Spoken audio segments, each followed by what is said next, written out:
अनिल परब यांचे अनधिकृत रिसोर्ट पाडण्याचा अंतिम आदेश आज दुपारी केंद्र सरकारने महाराष्ट्र सरकारला पाठवला आहे।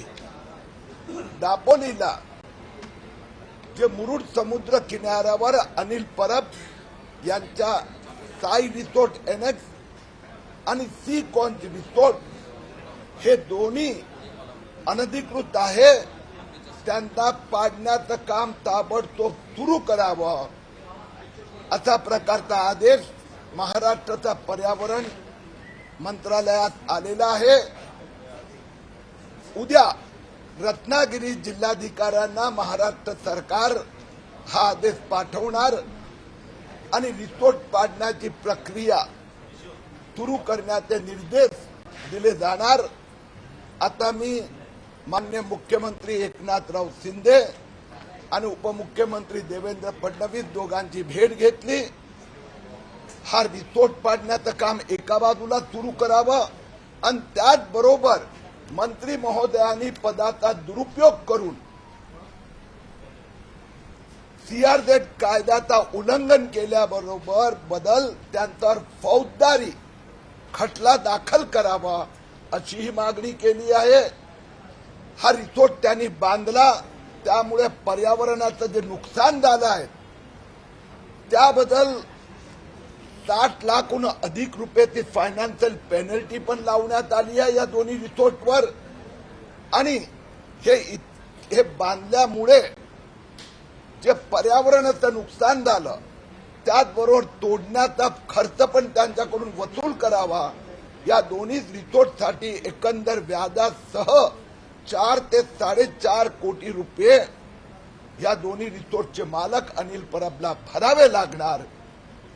शेवटी सत्याचा विजय झाला आहे। एकदा पहिला रिसोर्ट तुटणार आणि नंतर हा पैसा कुठून आला होता, कुणी दिला होता, सचिन वाझेकडून आला होता किंवा आरटीओ ट्रान्सफरचा होता, त्याचीही तपास सुरू होणार।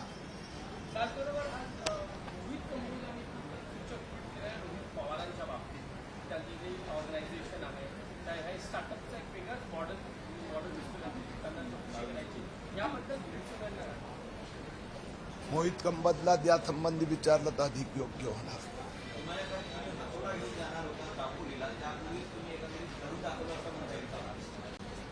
आता असं झालं की दापोलीचा दौरा त्या दिवशी पाऊस आणि बाकी जे परिस्थिती डेव्हलप झाली म्हणून पोस्टपोन झाली।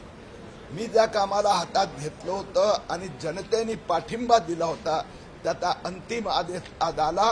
मुख्यमंत्री उपमुख्यमंत्री दोघांनी मला आश्वस्त केलं उद्या रत्नागिरी जिल्हाधिकाऱ्याला हा आदेश पाठवला जाणार आणि त्यापुढे ऑलरेडी माझ्या ईडी आणि यांच्याशी चर्चा सुरू आहे।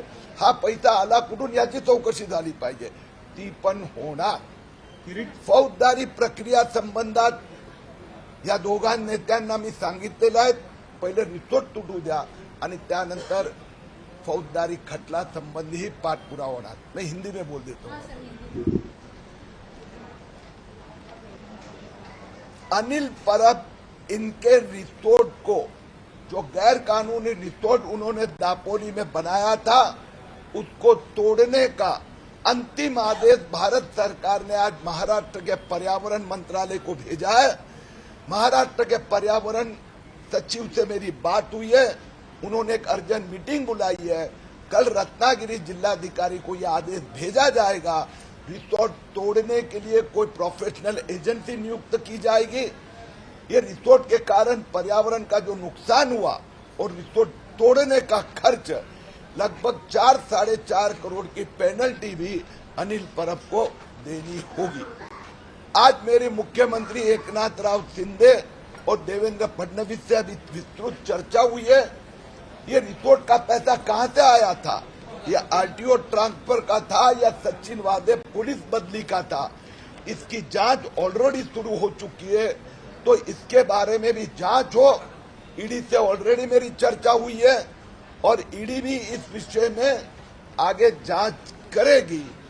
साथ में जो पर्यावरण का नुकसान हुआ है, मंत्री होकर उन्होंने अपने पद का दुरुपयोग किया, इसके लिए उनके ऊपर फौजदारी प्रक्रिया शुरू हो, इसकी भी मुख्यमंत्री और उपमुख्यमंत्री ध्यान देंगे. किरीटजी, मात्र ज्या पद्धतीने तुम्ही सांगतायत की दापोलीचा रिसॉर्ट, त्याच प्रभावित देखील तुम्ही असलम शेख यांच्यावर देखील असाच आरोप केला होता, मात्र त्याच्यावर कुठली कारवाईसाठी या ते तोडण्यासाठी काय परवानग्या वगैरे? इस संबंध में म्हणजे त्या संबंधात एक गोष्ट आज सांगतो, बाकी उद्या कळेल. असलम शेख यांचा आशीर्वादाने जे 28 रिसॉर्ट बांधण्यात आले ते बेकायदेशीर होते. कायद्यात त्याची तरतूद नसताना त्यांना परवानग्या दिल्या गेल्या होत्या. ते तोडण्याचा आदेश महाराष्ट्र सरकारने दिला आहे. मला विश्वास आहे लवकरच ते पाडण्याची प्रक्रिया सुरू होणार. सर, विधान परिषदेमध्ये हा प्रश्न मांडला होता दरेकरांनी, तरीही त्याला 6-7 महिने आले, तरीही याच्यावरती अजून कारवाई होत नाही, कारण की जो मड एरिया आहे तिथे जवळ 800 बंगले इनलिगल आहेत, असं ती याचिका. मला विश्वास आहे की विधिमंडळात हा प्रश्न निश्चितपणे मुंबईतले महाराष्ट्राचे जागरूक आमदार उपस्थित करणार आणि हा जो आदेश ऑलरेडी आता गेलेला आहे त्याच्या पार्श्वभूमीवर अधिक चर्चा येत्या काही दिवसात होईल असं मला विश्वास आहे.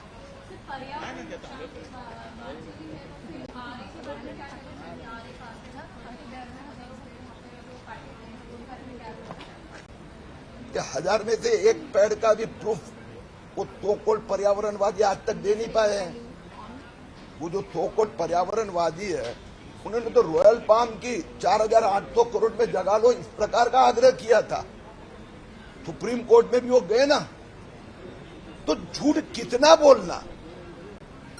अब ये पर्यावरणवादी और पर्यावरण मंत्री, उनका चेहरा लोगों के सामने धीरे धीरे आएगा कि पर्यावरण मंत्री क्या दिखाते थे और क्या करते थे. ये भी कुछ दिनों में महाराष्ट्र की जनता को पता चलेगा. जो 2019 में आरे में एक भी नया झाड़ काटा नहीं जाएगा वो वचन दिया था, वही वचन शिंदे फडणवीस सरकार ने दिया है. लेकिन 10,000 करोड़ का नुकसान ये तो कोल्ड पर्यावरण मंत्री की जिद्द के कारण मुंबई की जनता को हुआ. एबीपी माझा, उघडा डोळे बघा नीट.